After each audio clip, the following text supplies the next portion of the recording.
dos primeiros povoados de Minas Gerais, Belo Vale esconde lugares históricos. A Fazenda Boa Esperança é um desses pontos turísticos que valem a pena conhecer. Foi aqui que viveu o Barão de Parauapeba, uma das figuras mais influentes do período imperial. Tombada pelo patrimônio histórico, a propriedade serviu de hospedagem para alguns ilustres da época, incluindo o próprio Dom Pedro II. Segundo alguns relatos, passaram por essas terras aproximadamente 1.200 escravos que trabalhavam com mineração e plantio. Por todos os lados é possível notar os resquícios desse período tão marcante. Do engenho desativado à senzala de teto baixo, paredes irregulares e pouca iluminação, onde os escravos trabalhavam. Um calabouço humano difícil de imaginar, marcas de sofrimentos que hoje pesam no coração de quem vê. A casa de assoalho, então tem esse porão, lá embaixo você anda a casa inteira, e servia como castigo. Por ser escuro, dá um medo, então os escravos eram colocados debaixo do porão para eles terem um pouco de medo, ficarem uma tortura psicológica. Enquanto na senzala, negros eram sujeitados a condições desumanas, a Casa Grande desfrutava sobre a sombra do coqueiro. Uma incoerência que marcou a história e revelou desigualdades assombrosas. Aqui nós temos os cabides, que eram originários da Casa Grande. Qual que é a finalidade? Era facilitar a vida dos senhores. Na verdade, nada era para facilitar a vida dos escravos.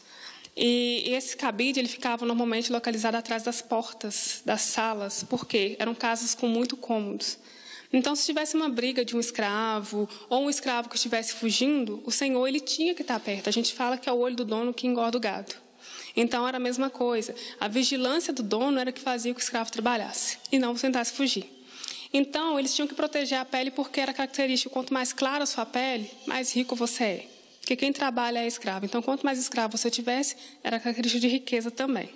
Então, eles pegavam, colocavam as roupas penduradas nesses cabides, porque por mais que o clima no Brasil fosse quente, eles tinham que se proteger porque queimava muito fácil. Então, se você tem duas cores, significa que você trabalhou. Esses cabides fazem parte do acervo do Museu do Escravo, parte integrante da Fazenda Boa Esperança. São aproximadamente 3.500 peças que traduzem um pouco da violência e da crueldade a que nossos irmãos africanos foram submetidos. Instrumentos de castigo e até um pelourinho, cada passo do martírio a que negros e negras eram expostos, está aqui, representado e realmente nos faz pensar. Graziela, esse é mais um dos utensílios, né, usado também para o castigo. Como é chamado? Essa aqui é a tamanca do castigo leve. Leve porque vocês podem ver que ela não tem nenhuma forma de machucar visualmente. Mas ela era colocada na água, a propriedade da madeira é a absorção. Então, ela pesava o dobro do que ela pesa. Já o couro na água, ele ficava um pouco mais mole, né? As pessoas que mexem com congado têm a prática de esticar o couro com água. Mas depois que seca, ele vira uma faca. Então, lógico que o pé do escravo não era desse tamanho, era usado esse tamanho para poder pesar o dobro mesmo. E ele calçava, e tinha uma dificuldade, escravos não sabiam andar calçados. Então, ali já limitava o escravo. Ele tinha que andar ao redor do casarão até que a água escoasse, ou até que o senhor determinasse que parava. Então, é leve porque ele não apanhava para fazer esse castigo, ele não sofria tanto. No final do dia, ele estava com os pés inchados e cortados, por conta do peso e por conta do couro. Imagens que remetem a um passado distante que não saem da memória. Quadros de lutas pela vida, mostrando a luta diária pela sobrevivência. No museu contém um livro de registro com os nomes dos escravos, de onde eles vieram, a sua marca e onde se localizava essa marca do corpo. Uma coisa interessante é que alguns nomes eram dados segundo a religiosidade, alguns nomes da Bíblia, como Paulo, que é na numeração 19. Homens sendo tratados como números, objetos descartáveis. Triste realidade de um tempo de jugo desigual, onde o diabo trabalhou. Deixamos Belo Vale para trás, com o coração pesado, e partimos em busca do alimento que sustenta diariamente a palavra do Senhor. mais uma visita mensal feita pelo missionário Soares à sede da Avenida dos Andradas, o povo foi alimentado. Você veio no lugar certo, no dia certo. Agora é preciso só parar de olhar para o lado, olhar para o que Deus vai falar. O missionário não é a pessoa que tem a mensagem para você, é o Espírito Santo. Eu sou um pregador, prego a palavra, mas ele vai e fala ao seu coração. Aquilo que ele fala é a vontade dele, é o que ele quer fazer e vai fazer em nome de Jesus. Pode escrever que nós vamos ver a glória de Deus nessa tarde. Amém? Amém, missionário. O estudo naquela oportunidade falou sobre o Salmo 75, escrito por Asaf, um dos levitas do rei Davi. O Asaf começa da seguinte maneira: a ti, ó Deus, glorificamos, a ti damos louvor, pois o teu nome está perto, as tuas maravilhas o declaram. Versículo 2, o Asaf escreveu assim: quando eu ocupar o lugar determinado, julgarei retamente. Deus tem um lugar determinado para nós. É igual o lugar que Salomão ocupou quando o pai dele morreu, o rei Davi. Ninguém substituiria o Davi. Salomão foi o homem mais sábio. Por quê? Porque ele ocupou o trono de Davi, o trono do Senhor que Davi ocupava. Não foi só o trono da nação de Israel, mas o trono espiritual. Todos nós que aceitamos a Jesus, o livro de Apocalipse 5, versículo 10 diz que nós fomos feitos para Deus em reis e sacerdotes. Quando você ocupar o lugar que Deus determinou para você, você tem que entender o que Deus quer fazer da sua vida e entendendo se dê a fazer, o que vai ocorrer quando está um pouquinho alto o retorno aqui, abaixa um pouquinho, senão vai ficar piano. O que vai ocorrer quando você ocupar o lugar determinado? Você vai julgar retamente, você vai determinar e aquela obra de Deus vai ser feita. E é preciso que isso aconteça, irmão. A seara é muito grande, o povo está começando a entender o evangelho, a se converter. E pode escrever que daqui a uns tempos, quem está no samba, quem está no pecado, quem está na incredulidade, quem está na feitiçaria, vai vir para a igreja e vai ser transformado. Nós temos que fazer esse mundo ficar cheirando glória de Deus por toda parte. E Deus quer fazer isso em nome de Jesus. Já fez na vida de nós, por que não faz na vida dos outros? E muitos de nós éramos piores do que muitos deles, então estamos aqui porque Deus nos chamou. Amém? Versículo 3. Dissolve-se a terra e todos os seus moradores, está se dissolvendo e tudo, mas eu fortaleci as suas colunas. Meu irmão, Deus nos levantou como coluna na casa dele, coluna no nosso bairro, na nossa família, coluna no emprego, coluna em qualquer parte. Ele fortalece essas colunas. Nós que somos chamados por Deus, é só fazer uma oração que tudo muda. E tem mais revelação quentinha para nós. Disse eu aos loucos. Quem são os loucos da vida? Aquelas pessoas que têm o entendimento do Senhor Deus e continuam a dizendo que Ele não existe, que não precisa fazer isso, que não precisa fazer, e às vezes até dentro da igreja, que Deus cura nada. Mas como se mostra tantos milagres aí? O que aconteceu? Então Deus disse aos loucos. O que Deus disse aos loucos? Não enlouqueçais. Pare com essa besteira. Em outras palavras, meu irmão, o que você está sofrendo de desvio hoje? Mental? Moral? Na vida normal? Qual é o seu desvio? Pare. É só você querer. Aqui pode ter o maior traficante hoje. Se ele ouvir a palavra de Deus, ele torna-se no maior santo. Que lucro! Pode ter a pessoa mais suja na prostituição. Se prestar atenção, ela torna-se a pessoa na mais santa. Não tem dúvida que Deus faz isso. Então Deus está dizendo, você está com desvio? Pare, porque Ele está mandando. E quando Deus manda, Ele dá o poder, Ele dá as condições. É compromisso dEle, Ele vai fazer essa mudança. Loucos, não enlouqueçais. Pare com isso. Ele disse aos loucos, não enlouqueçais. E aos ímpios, os que estão indo para a impiedade. Não tem coisa mais triste de que ter um cristão incrédulo.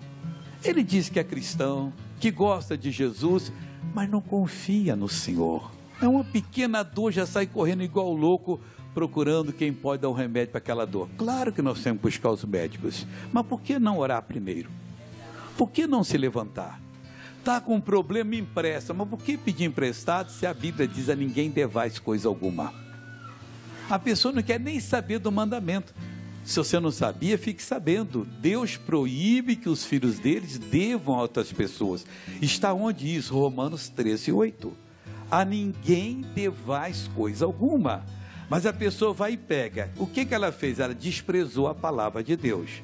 Precisou de 10 mil, chorou no gerente do banco e ele emprestou. Você vai pagar 12 prestações de 1.500, vai pagar 18 já. Pegou só 10. Aí depois não pode pagar, tem que pegar mais para pagar aquele que um dia não tem, está vendendo a casa. Se tivesse orado, Deus abriria a porta e faria com que ele ganharia aquele dinheiro que precisasse, não deveria nada a ninguém e ainda poderia viver muito melhor. Exemplo para outras pessoas. Está com problema? Não seja ímpio. E diz aos ímpios, o que ele diz aos ímpios aqui? Não levantei a fronte. Eu que sei das coisas, quem é você para saber? Não, quem está mandando, nariz bem empinado. E aí, diga aí, que é isso? O ímpio, não seja ímpio, não levante a fronte. O que mais que ele fala aqui? Não levanteis a fronte altiva, nem faleis com cerviz dura. Aquela decisão, não, tem que ser desse jeito. Olha, eu posso ter tomado a maior decisão da minha vida. Quando eu senti que eu estou errado, Pai, me perdoa. Eu vou procurar a pessoa e dizer, olha, não dá para fazer esse negócio. Eu não posso. Por quê? Porque Deus me convenceu. Mas tem gente convencida por Deus, não quer se dobrar. Está perdendo grande potencial. Ele está servindo ao diabo. Vamos dizer que ele conseguiu 10 servindo ao diabo. Se tivesse servindo a Jesus, teria conseguido 100. Olha o prejuízo. Ou 1000. Porque teria Deus agindo na vida dele. Então não fique com a nuca dura agora não, é decidido, não, porque tem que ser assim, eu pago o preço, eu não vou pagar preço nenhum, Jesus já pagou o preço, eu estou aqui para buscar a presença de Deus. Versículo seguinte agora diz da seguinte maneira, porque nem do Oriente, nem do Ocidente, nem do deserto vem a exaltação. Você quer ser uma pessoa exaltada? Onde é que eu vou buscar? Mas Deus é o juiz, a um abate e a outra exalta. Esquece os seus planos. Deus, eu quero conhecer os teus planos. O aluno entrou na faculdade, já quis ensinar o professor ficou rindo. Ele não sabia nem o que estava falando. O outro sabe, já testou tantas vezes e aprendeu. Deus sabe de tudo, eu não sei de nada. Não, Deus tem que ser desse jeito. Senhor Deus, hoje acabou. A partir de hoje eu quero ser dirigido por ti. Eu quero ser ensinado por ti. Eu quero que o Senhor me diga o que eu tenho de fazer, porque quando Deus diz, Ele dá a semente ao que semeia. Ele dá as condições para aquela obra ser feita. Deus falou, meu irmão, é infinitamente melhor, mais recompensador, mais produtivo do que você jamais poderia pensar. A Bíblia nos garante que os sinais seguirão aos que crerem. E nas Minas Gerais não foi diferente. Foram tantos irmãos curados que tivemos de separar os testemunhos por partes para você.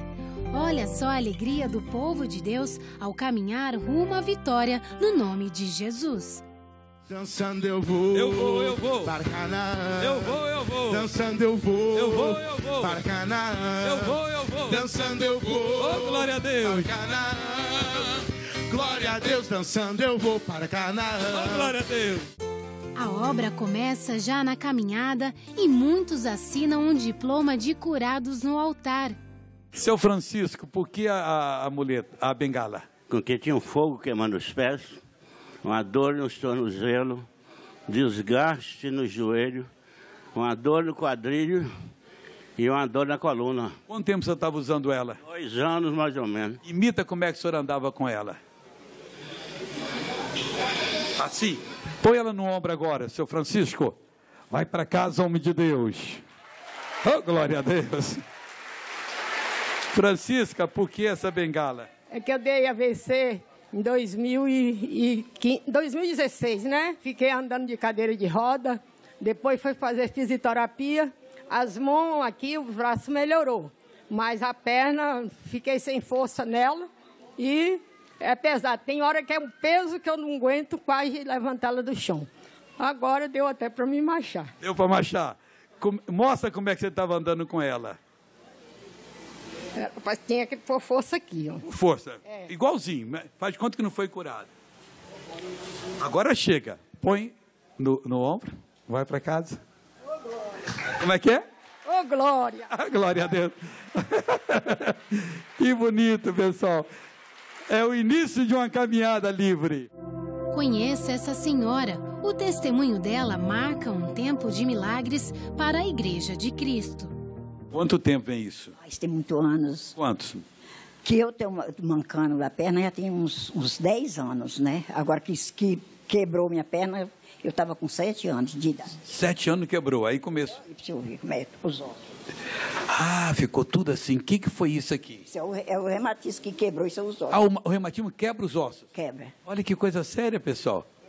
Joelheira, porque a pataca do joelho era solta. Era solta? Agora não é mais não. Não é mais não? Eu agora andei, né? Como é que você estava andando? Eu vim, seguro na minha filha, andando assim, ó. Cadê a filha dela? Minha filha é ombreira aqui. Cadê a obreira, filha? Tá vindo ali já. Quantas vezes já quebrou a perna? Ah, só uma vez que quebrou. Agora, que saía osso, saiu muitas vezes. Sai fora o osso? Sai, os ossos saem fora. Eu morava no Córrego do Sangue, quando quebrou, e eu trouxe, eu vim para aqui, aí o médico daqui mandou buscar os ossos. Eu fui lá, ele me deu a passagem, eu fui buscar os ossos. Que ossos? Os ossos daqui da perna. Por quê?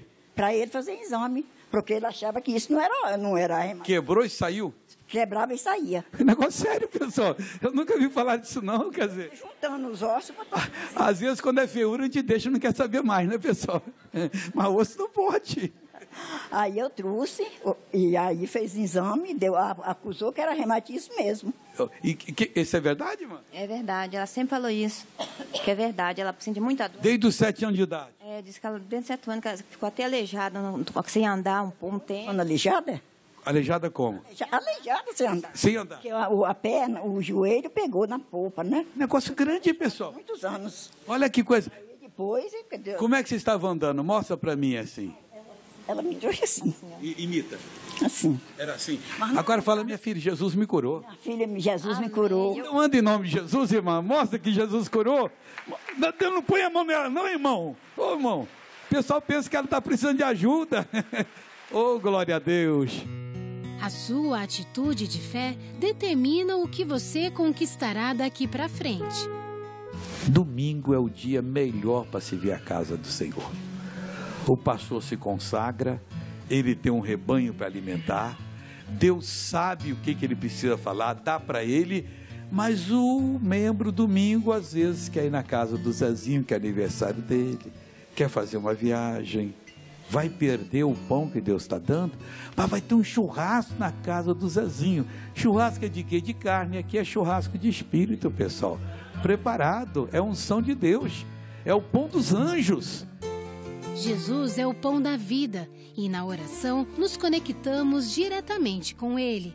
Braços, pernas, não há nenhum limite para o agir do alto. O poder do Espírito Santo foi derramado na igreja. Quem crê, vê a glória de Deus. Fala assim: Jesus, me ajuda a crer. Então curve a cabeça e feche os olhos. Pai, eu venho diante de Ti em favor dessas pessoas. Muitas usando muletas, bengalas, outras coisas podem estar usando. Pai, eu peço agora, permita que hoje aqui o Senhor opere, ó Deus, do mesmo modo que já operou e muito mais. Eu peço a cura para todas essas pessoas. Pai, hoje é dia que nós vamos pisar no azar. Que é pior azar, Senhor, do que a pessoa que não consegue caminhar? Do que a pessoa que está com essa impossibilidade? Pois eu peço agora, meu Deus, venha e toque em todo do corpo dessa pessoa, na coluna que não deixa ela ter força mais. Que, ó Deus, ofendeu alguma vértebra e por isso ela está mal. Lá no quadril, na perna, desde aqui da junção da coxa com o quadril até na sola do pé. Meu Deus, cura agora. Problema de derrame, de acidente, de cirurgia. Oh Deus querido, eu vou usar o teu poder para jogar por terra esse mal. Como palavra lançada nunca volta vazia, olha só o resultado. Eu caí da escada e trinquei a rota do joelho. Quando foi isso? Já tem mais de 3 meses que eu estou mexendo com esse joelho, sabe? E agora eu falei assim, eu vou lá no missionário para me ser curada. Agora eu já estou andando assim, acho que eu estou no céu. Como é que você andava com essa muleta? Eu andava puxando a perna mesmo, assim, ó. Assim? Assim, ó. Agora põe a muleta no ombro aí. Terezinha de Jesus, vai, filha de Deus. Oh, glória a Deus. Essa perna minha aqui não funciona, não tem força. Agora, até para vir para cá, eu quase que não aguentei atravessar a avenida, vim escorado da minha neta. Vamos dizer que eu sou seu irmão. E como é que era que você ficava escorado? Mita direitinho. Direitinho. Coitado do seu irmão, coitado da sua neta, pesava muito. Que ela pesou a mão aqui agora. Agora anda em nome de Jesus. Oh, glória a Deus. Há um mês eu deitei. Estava andando, quando eu levantei, não conseguia andar mais, porque eu estava com água no joelho. Foi o médico especialista em joelho que detectou através da ressonância magnética. Então ele tirou essa semana 80 ml de água, mas eu não conseguia mover. Como é que você estava andando? Mostra. Eu andava, mas não tinha mobilidade, eu andava assim. Assim? É. Agora anda normal? Claro, Jesus curou, é claro. Conversamos com este senhor antes do culto. O senhor veio buscar hoje alguma bênção especial na reunião? Essa daqui sem essa muleta. Agora vemos a mudança que só Deus pode fazer. O que Jesus fez por você hoje? Melhorou, minha mão que estava doendo e meu pé também que tinha quebrado. Tá? Você estava usando essa muleta há quanto tempo? Há 11 meses. 11 meses? E por que usava? Porque eu tive um acidente, caí no telhado e quebrei o pé. Mas não estava podendo firmar no pé? Estava não. Sem ela o senhor não estava conseguindo andar? Não. Então, mostra como é que o senhor andava para nós. 11 meses. Mostra. Igual o senhor andava. Era assim? Era. Agora põe ela no ombro em nome de Jesus. Vai para casa, irmão. Oh, glória a Deus. Esse Deus é lindo, né, pessoal? Tem gente que não usa bengala ou muleta, mas precisa sempre andar escorado em alguém. Tumores debaixo dos pés, senhora, tem 11 anos, já fiz 4 operações. E o médico falou que não tem cura, porque tira os tumores e eles voltam. Aí eu estou ouvindo o senhor, sou de Divinópolis, ouço o senhor todos os dias. E quando o senhor falou que vinha aqui, eu falei assim, vou buscar a minha glória, vou sarar os meus pés, em nome de Jesus. E conseguiu? Consegui. Sim. Como é que você veio andando? Mostra para mim. Eu quase não andava assim, ó. É os 2 pés. Esse aqui é Você veio sozinho ou veio com alguém? meu marido, ele me trouxe. Cadê o esposo? Tá ali sentado. Cadê o esposo? Vem cá, esposo, eu quero ver essa história aqui. Vem cá, faz favor. Doutor diz que não tem cura. Não. Tira e aparece. Tira, eles voltam. É igual furar buraco na água. É igual furar buraco. Se fosse, não precisa procurar médico mais não. O doutor falou isso, pessoal. Especialista aqui do Madre Teresa. Eu moro em Divinópolis, eu fiz as 4 operações, foi aqui. Nem remédio para tirar a dor não existe. Isso é verdade que ela está falando? É, sim. Como é que vocês chegaram aqui hoje? Imita direitinho. Eu vim escorada nele. Escore direitinho, escore. É ele que é minha muleta. Além de amor, era a muleta. É ele. Mas se Deus... Maria Cleusa, agora sai andando na mão, Maria Cleusa. Olha aí, pessoal. Olavo, Deus curou a esposa. Tudo beleza. Tudo beleza. Beleza mesmo está a Dona Maria Sebastiana. Antes de encerrarmos o programa de hoje, vamos compartilhar o que Cristo fez por ela. Na foto, a vemos chegando amparada por 2 pessoas. Por trás dessa imagem de dor, existia a certeza de quem levantou determinada a ser curada por Deus. Ela levantou hoje para poder vir aqui assistir o coração. Qual era o seu problema? É coluna, a perna dormente, tonteira. Agora mesmo eu não posso andar direito, não podia andar segurando assim nas coisas. Sozinha, só não andava nunca? Não, 4 horas sentada, deitada, ela não anda. Quanto tempo durou isso? Já vai para 5 anos. Anda agora sozinho em nome de Jesus. E a irmã foi curada por Jesus. Qual é o nome dela? Eu já não tenho médico mais para levar. Qual que é o nome dela? Maria Sebastião. A senhora trouxe o médico dos médicos. Olha que coisa. Vem cá, não levanta para nada, pessoal. Dá um abraço da filha aqui. Que coisa linda. Dá um abraço da filha aqui agora. Eu assisto a oração da senhora todo dia. Dá um abraço de alegria nela aqui agora. Em casa é uma farmácia de tanto remédio. Levanta o joelho agora, levanta o joelho. Dobra a perna assim, dona Maria Sebastião. Dobra a perna assim. Olha só, a outra também. Jesus começou a curar hoje, dona Maria Sebastião. Vai lá e volta aqui, vai sozinha. E a Maria Sebastiana foi curada por Jesus. Volta, Maria Sebastiana. Volta. Acabou. E aí? Então, o que vocês estão pensando? Jesus curou. Jesus me curou. Oh, glória a Deus.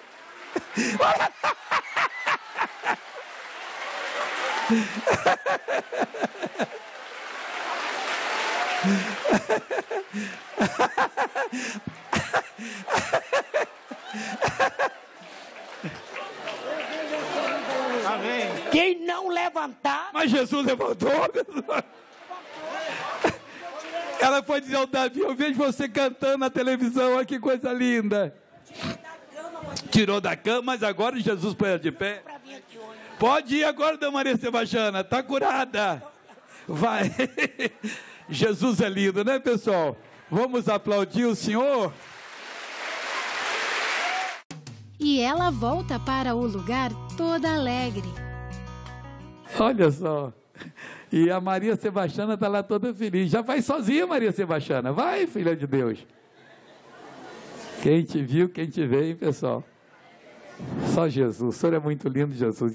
O ortopedista que eu sempre levo ela, ele falou que o problema dela não tinha mais solução. Dor na coluna, o corpo preso, não espichava, estava andando assim. Ó. Era assim que eu estava andando, assim. Agora eu estou andando. Agora ela está andando. Ó. E no final, ela arrisca até uma corrida.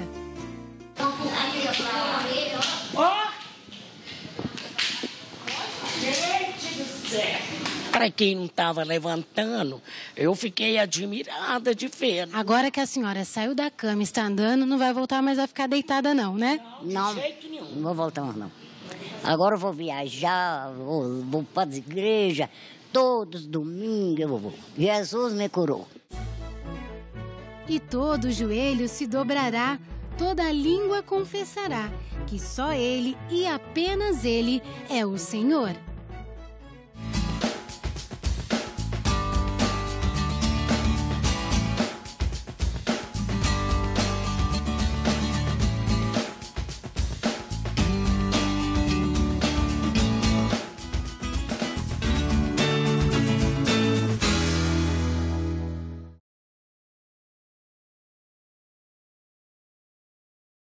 Realidade de um tempo de julgo desigual, onde o diabo trabalhou. Deixamos Belo Vale para trás, com o coração pesado, e partimos em busca do alimento que sustenta diariamente a palavra do Senhor. Em mais uma visita mensal feita pelo missionário Soares à sede da Avenida dos Andradas, o povo foi alimentado. Você veio no lugar certo, no dia certo. Agora é preciso só parar de olhar para o lado, olhar para o que Deus vai falar. O missionário não é a pessoa que tem a mensagem para você, é o Espírito Santo. Eu sou um pregador, prego a palavra, mas ele vai e fala ao seu coração. Aquilo que ele fala é a vontade dele, é o que ele quer fazer e vai fazer em nome de Jesus. Pode escrever que nós vamos ver a glória de Deus nessa tarde. Amém? Amém, missionário. O estudo naquela oportunidade falou sobre o Salmo 75, escrito por Asaf, um dos levitas do rei Davi. O Asaf começa da seguinte maneira: a ti, ó Deus, glorificamos, a ti damos louvor, pois o teu nome está perto, as tuas maravilhas o declaram. Versículo 2, o Asaf escreveu assim: quando eu ocupar o lugar determinado, julgarei retamente. Deus tem um lugar determinado para nós. É igual o lugar que Salomão ocupou quando o pai dele morreu, o rei Davi. Ninguém substituiu Davi. Salomão foi o homem mais sábio. Por quê? Porque ele ocupou o trono de Davi, o trono do Senhor que Davi ocupava. Não foi só o trono da nação de Israel, mas o trono espiritual. Todos nós que aceitamos a Jesus, o livro de Apocalipse 5, versículo 10 diz que nós fomos feitos para Deus em reis e sacerdotes. Quando você ocupar o lugar que Deus determinou para você, você tem que entender o que Deus quer fazer da sua vida e entendendo se dê a fazer, o que vai ocorrer quando está um pouquinho alto o retorno aqui, abaixa um pouquinho, senão vai ficar piano. O que vai ocorrer quando você ocupar o lugar determinado? Você vai julgar retamente.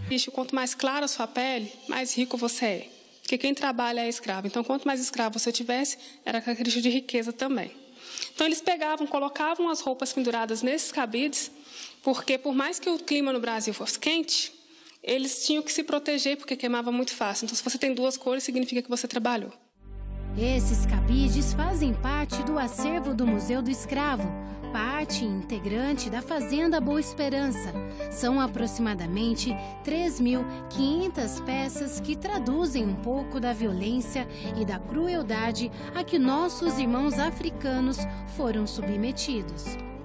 Instrumentos de castigo e até um pelourinho, cada passo do martírio a que negros e negras eram expostos, está aqui, representado e realmente nos faz pensar.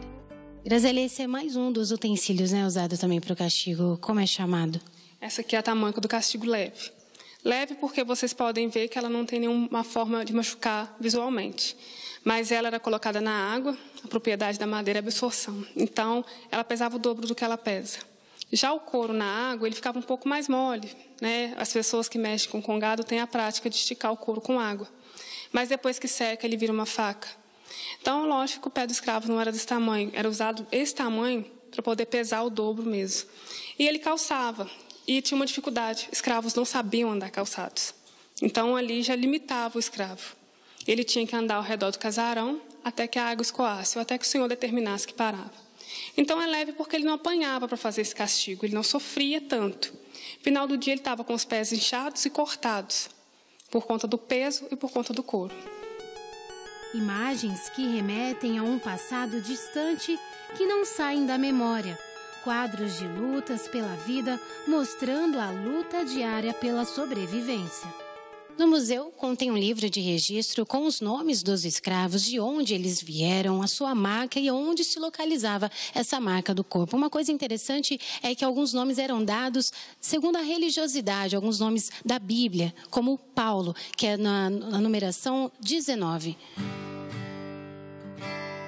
Homens sendo tratados como números, objetos descartáveis. Triste. Ele vai fazer essa mudança. Loucos, não enlouqueçais. Pare com isso. Ele disse aos loucos, não enlouqueçais. E aos ímpios, os que estão indo para a impiedade. Não tem coisa mais triste de que ter um cristão incrédulo. Ele diz que é cristão, que gosta de Jesus, mas não confia no Senhor. É uma pequena dor, já sai correndo igual louco, procurando quem pode dar um remédio para aquela dor. Claro que nós temos que buscar os médicos, mas por que não orar primeiro? Por que não se levantar? Está com um problema, empresta. Mas por que pedir emprestado se a Bíblia diz a ninguém devais coisa alguma? A pessoa não quer nem saber do mandamento. Se você não sabia, fique sabendo. Deus proíbe que os filhos deles devam a outras pessoas. Está onde isso? Romanos 13:8. A ninguém devais coisa alguma. Mas a pessoa vai e pega. O que ela fez? Ela desprezou a palavra de Deus. Precisou de 10 mil, chorou no gerente do banco e ele emprestou. Você vai pagar 12 prestações de 1.500, vai pagar 18 já. Pegou só 10. Aí depois não pode pagar, tem que pegar mais para pagar aquele que um dia não tem, está vendendo a casa. Se tivesse orado, Deus abriria a porta e faria com que ele ganharia aquele dinheiro que precisasse, não deveria nada a ninguém e ainda poderia viver muito melhor. Exemplo para outras pessoas. Está com problema? Não seja ímpio. E diz aos ímpios, o que ele diz aos ímpios aqui? Não levantei a fronte. Eu que sei das coisas, quem é você para saber? Não, quem está mandando, nariz bem empinado. E aí, diga aí, que é isso? O ímpio, não seja ímpio, não levante a fronte. O que mais que ele fala aqui? Não levanteis a fronte altiva, nem faleis com cerviz dura. Aquela decisão, não, tem que ser desse jeito. Olha, eu posso ter tomado a maior decisão da minha vida. Quando eu senti que eu estou errado, Pai, me perdoa. Eu vou procurar a pessoa e dizer, olha, não dá para fazer esse negócio. Eu não posso. Por quê? Porque Deus me convenceu. Mas tem gente convencida por Deus, não quer se dobrar. Está perdendo grande potencial. Você vai determinar e aquela obra de Deus vai ser feita. E é preciso que isso aconteça, irmão. A seara é muito grande, o povo está começando a entender o Evangelho, a se converter, e pode escrever que daqui a uns tempos, quem está no samba, quem está no pecado, quem está na incredulidade, quem está na feitiçaria, vai vir para a igreja e vai ser transformado. Nós temos que fazer esse mundo ficar cheirando glória de Deus por toda parte. E Deus quer fazer isso em nome de Jesus. Já fez na vida de nós, por que não faz na vida dos outros? E muitos de nós éramos piores do que muitos deles, então estamos aqui porque Deus nos chamou. Amém? Versículo 3. Dissolve-se a terra e todos os seus moradores. Está se dissolvendo e tudo. Mas eu fortaleci as suas colunas. Meu irmão, Deus nos levantou como coluna na casa dele. Coluna no nosso bairro, na nossa família, coluna no emprego, coluna em qualquer parte. Ele fortalece essas colunas. Nós que somos chamados por Deus, é só fazer uma oração que tudo muda. E tem mais revelação quentinha para nós. Disse eu aos loucos. Quem são os loucos da vida? Aquelas pessoas que têm o entendimento do Senhor Deus e continuam a dizendo que ele não existe, que não precisa fazer isso, que não precisa fazer, e às vezes até dentro da igreja, que Deus cura nada. Mas como se mostra tantos milagres aí, o que aconteceu? Então Deus disse aos loucos, o que Deus disse aos loucos? Não enlouqueçais, pare com essa besteira. Em outras palavras, meu irmão, o que você está sofrendo de desvio hoje? Mental? Moral, na vida normal. Qual é o seu desvio? Pare. É só você querer. Aqui pode ter o maior traficante hoje. Se ele ouvir a palavra de Deus, ele torna-se no maior santo. Que lucro! Pode ter a pessoa mais suja na prostituição. Se prestar atenção, ela torna-se na pessoa na mais santa. Não tem dúvida que Deus faz isso. Então Deus está dizendo, você está com desvio? Pare, porque Ele está mandando. E quando Deus manda, Ele dá o poder, Ele dá as condições. É compromisso dele.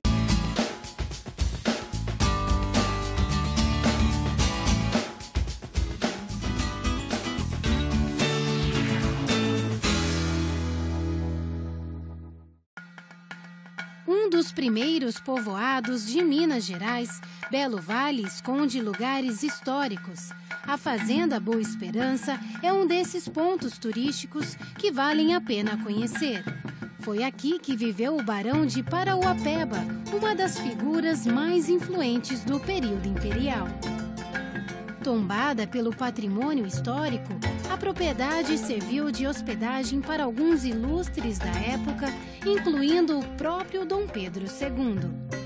Segundo alguns relatos, passaram por essas terras aproximadamente 1.200 escravos que trabalhavam com mineração e plantio. Por todos os lados é possível notar os resquícios desse período tão marcante. Do engenho desativado à senzala de teto baixo, paredes irregulares e pouca iluminação, onde os escravos trabalhavam. Um calabouço humano difícil de imaginar, marcas de sofrimentos que hoje pesam no coração de quem vê. A casa de assoalho, então tem esse porão, lá embaixo você anda a casa inteira, e servia como castigo. Por ser escuro, dá um medo, então os escravos eram colocados debaixo do porão para eles terem um pouco de medo, ficarem uma tortura psicológica. Enquanto na senzala, negros eram sujeitados a condições desumanas, a Casa Grande desfrutava sobre a sombra do coqueiro. Uma incoerência que marcou a história e revelou desigualdades assombrosas. Aqui nós temos os cabides, que eram originários da Casa Grande. Qual que é a finalidade? Era facilitar a vida dos senhores. Na verdade, nada era para facilitar a vida dos escravos.